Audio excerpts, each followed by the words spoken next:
mga seswang! Welcome back to my YouTube channel! So, ayan mga seswang, bago mag-start ang ating video for today, ay nais ko lang kayong batiin lahat ng Merry Christmas and a Happy New Year! So, ayan, advance ang ating Happy New Year! Well, anyway, mga seswang, nakatanggap na ba kayo ng inyong mga aginaldo mula sa inyong mga ninong, ninang, nanay, at tatay, ate, kuya, alis, muntis, alinena, may bisita, hudis, wet mong makinis, cherry, yes. So, ayun mga seswang, ayun gusto ko din kunin itong opportunity na ito, ayun para pasalamatan kayong lahat sa walang sawang pagmamahal at pagsuporta, and syempre panonood nyo ng aming mga vlogs. Thank you so much, ayun sa ating mga seswang na tumangkilik din, and syempre sumuporta sa ating 10 days of Christmas, ayun simula sa ating first episode, second episode, and hanggang sa matapos natin ang 10 days of Christmas. So, thank you so much po from the bottom of our heart. And those po kami nagpapasalamat sa inyong walang humpay na pagmamahal at pagsuporta. And syempre, hindi namin magagawa yun kung hindi dahil sa pagsuporta nyo na always panonood yun ng aming mga vlogs. Thank you so much, and special thanks din kay Kuya Lloyd. Thank you so much, Kuya Lloyd. And dahil naging isang inspirasyon ka sa amin, naging mabuting nanay, tatay ka sa amin. Thank you so much, and sana is happy ka sa lahat ng mga na-achieve namin in life. Thank you so much, Kuya Lloyd, and sana is gabayan mo po ang inyong family, and si Mother Queen, si Tatay June, and syempre ang iyong mga kapatid. Thank you so much, and special sa amin din. So, thank you so much mga sis.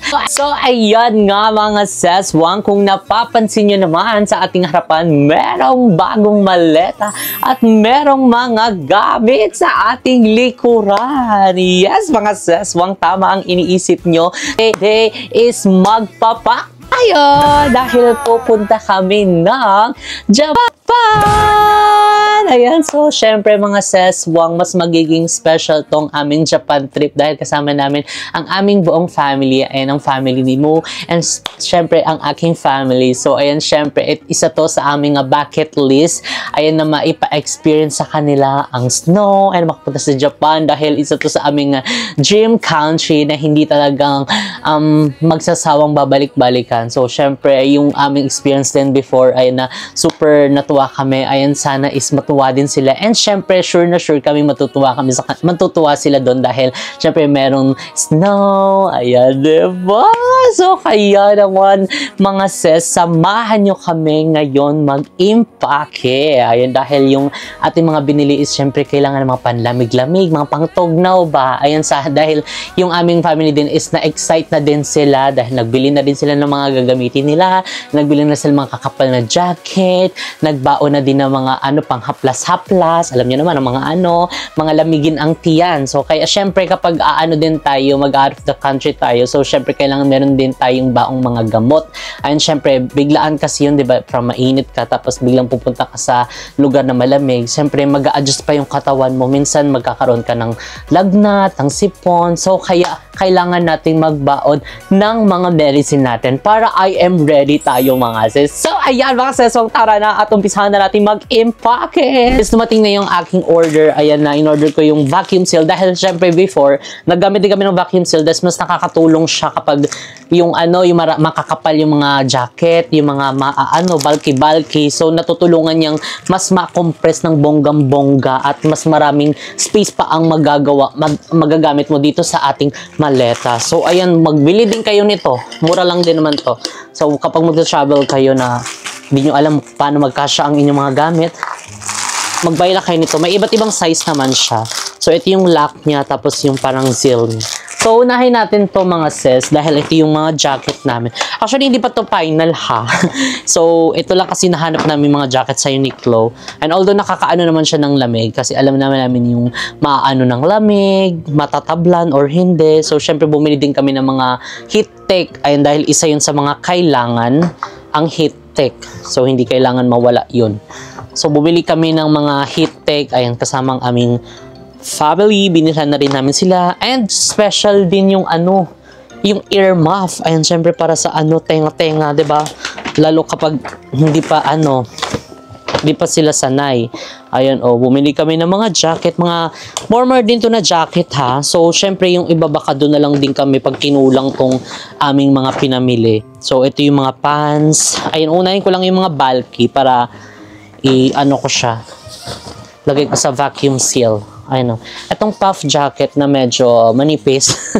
Pero carry naman na to siya. Laban naman ito. So, wait lang. Lang ka muna sa likod. Uunahin natin ang malalaki. So, hanap tayo ng malaki. Parang OA naman ang laki nito.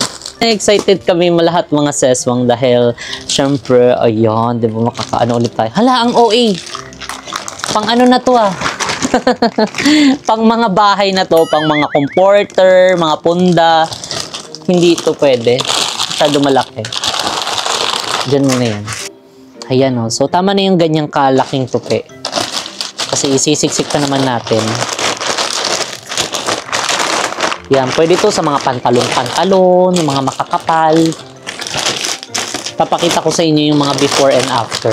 Ang mga pupuntahan namin sa Japan is yung mga hindi pa namin napuntahan ni Mo. Ayan, which is ang Disneyland. Ayan, kasi hindi man kami natuloy sa Hong Kong dahil yun din yung isa sa namin, gift namin kay Mama Vicky.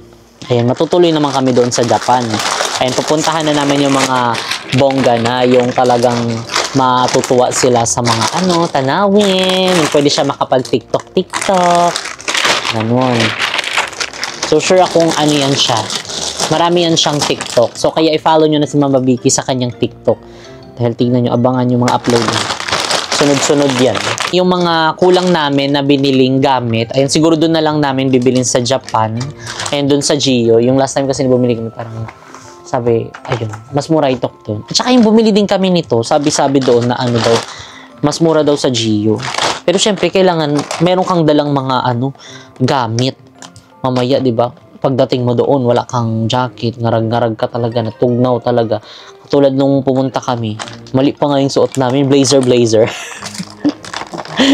Pero okay na yun, at least siyempre na-experience namin yun, diba? Na gano'n. So, syempre, mas okay din yung na-experience mo para sa susunod na punta mo, diba? At least may mga experience ka na. May mga, mali ka mang nagawa nung una, at least yung pangalawang, punta mo, is yun yung mga, mo na, ililes mo na, yung, kailangan pala ng ganito dapat yung mga susuotin mo, kailangan pala ganito yung mga binili mo, ayan, diba? So, syempre, ganun talaga ang life. So, sabi nga nila, diba, experience is the best teacher. Tama ba ako? Bahala ka dyan. Comment down below kung mali. Hindi ko mali. Alam nyo naman siguro yung meaning ko. Ganun yung gusto kong i-point. Diba? So, ayan! I think okay na ito. So, itatry na natin siyang isara. Yan. So, gagamit tayo nito. Ayun. Ito yung pang-close ng ziplock. Ayan, no? So, okay naman yung kahit ganyan. Kahit hindi masyado, bonggang-bongga yung ilagay mo. Para sakto lang. Ayan. Diba? Hindi siya madali isara kapag gumagamit na ito. Kesa yung gamitin mo yung mo, yung finger mo. Ito talaga, patag na siya. So, ayan, kung napapansin nyo, diba, bulky? Ayan ang before. So, ito ang after. So, syempre, gagamit tayo nito. Ito ay hindi pang bomba, kundi pang-alis siya ng hangin. So, ayun, tinanggal ko na yung lock. And so, itong pink, I think hindi na ito tinatanggal. Yan, iano ko lang siya, i-close. Tapos, ayun.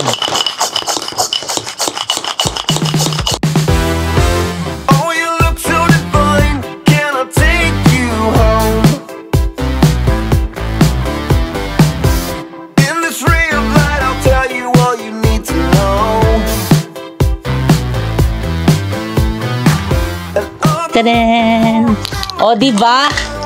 O, ang ganda. Pipit na pitpit. O, walang hangin. Matigas. So, ilalagay ko na lang sa comment section yung link. Ay, nag-promote. Charot. Ayan, o, diba? Ang ganda no. So, kasya na to sa ating maleta. So, ayan na yung first. So, itong maleta ang binili namin. Bago binili namin kasi Yung ibang mga maleta namin kasi nangarag na. Hindi namin na-vlog yung pumunta kami ng US. Nasira yung ano namin, yung maleta namin bagong bili. Nawarak siya. Yung compass. Ayan, 'di ba? So kaya wag na tayo masyadong mag-invest ng bonggang-bonggang maleta, ng mahal kasi hindi naman din iniingatan ng mga nagpapasok sa sa eroplano. 'Di ba? Kung mahal man, kung Rimowa man 'yan, ipaghahagis lang din naman doon. Wag na. Okay na yung hindi ka mahalan, at least syempre matibay at saka hindi ka pa masasaktan. Mahal-mahal nga ng maleta mo. Kita mo doon, pinaghahagis lang. Masira yung maleta. 'Di ba? Kahit anong pag-iingat mo, yung mismong nag-aano sa eroplano hindi nag-iingat. Wala din. 'Di ba? Sayang lang yung pera mo. So ito kasi medyo okay kasi nag-flex naman to siya. Dinemo pa sa amin, siya, niupi. Hindi siya nagkaroon ng ng dents. Isa sa learnings namin mga sesbang ayun sa pagbili ng maleta is kailangan pala is yung lightweight yung kunin mong maleta. Ayun, 'di ba? Syempre yung mga kasi ilalagay doon, ikikilos tapos maano ka. Hala, OT pa lang na ilalagay ko ang ang bigat na. So minsan kasi nasa maleta 'yan. Mabigat yung maleta mo. Tapos yun, unti lang yung nalagay mo. So, kawawa ka. So, eto, medyo lang siya mga sis. Magaan, as in, inano pa namin, binuot namin yung ibang mga maleta doon. Sabi, oo nga, no? Maganda yung unang napili namin kasi yung ginanon namin, mabigat na siya. Eto, okay lang din naman kasi, diba, tignan mo, pa siya, nagaganon siya, nawawarak-warak siyang ganon. So, eto na. So, tignan niyo, ang tigas. Diba? Paslak siya dito, Paslak. Wait lang. Wait lang. Paslak na siya dyan, Sarado na natin. Siyempre, hindi pa tayo tapos. Mag-i-impake pa tayo. Dito sa maliit is, dito ko na lang ilalagay yung aming mga sapatos. Ayan. So, itong mga sapatos na to is magagamit na namin. So, ayan, tandaan nyo ba? Ito ay nabili namin nung sa US. Yung Ross. Ayan, sa Ross. Diba? So, nabili namin to. Sabi, ay, hindi ba may tayo? May Japan tayo. So, ayun, bailan na tayo niyan kasi pwede yung pang winter. Yung mga ganyang, shoes. Diba? So, may mga ganitik. So, dito natin siya ilalagay sa maliit na maleta. Ayan, so tatanggalin ko muna ito.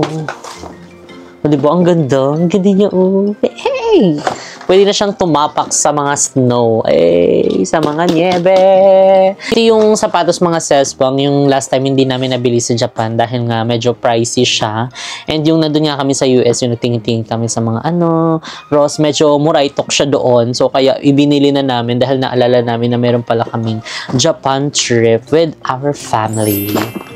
Diba? So kiri-kiri yan siya.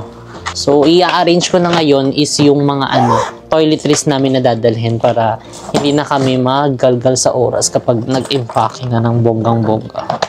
So, at least ito, kahit pa paano meron na tab na ilagay sa mga maleta. Then, that's it! So, tapos na tayo mag-impake. So, yan mga seswang, tapos na tayong mag-impake. So, ayun, ready na tayo sa ating Japan trip. And syempre, ang ating family. Ayun, sobrang excited na kami sa aming Japan trip for today's video. So, ayun mga seswang, abangan nyo ang ating mga upload kapag nandun na tayo sa Japan. And, ayun, dito na nga nag-end ang ating video. If you like this video, don't forget to like and share. And comment down below kung ano pang gusto nyo maging next video natin. And don't forget to subscribe my YouTube channel, Jessica Absalon, and see you guys on our Japan trip vlog. Bye!